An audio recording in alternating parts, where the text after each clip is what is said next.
See if you can troubleshoot this bike before I get to the end. This story starts with what I expected to be an easy flip. I got it home, put a battery in it, rebuilt the carbs, and it did run, but something wasn't right.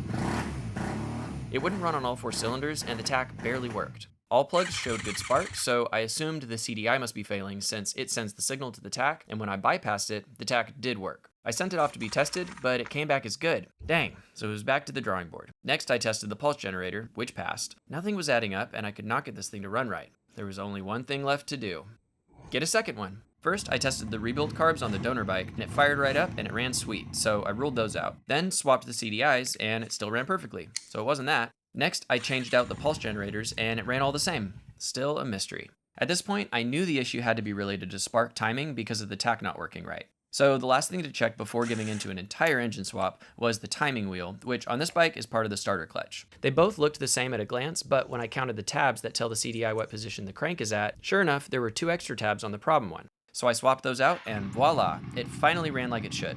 Turns out, someone had replaced the starter clutch with the wrong model. Mystery solved.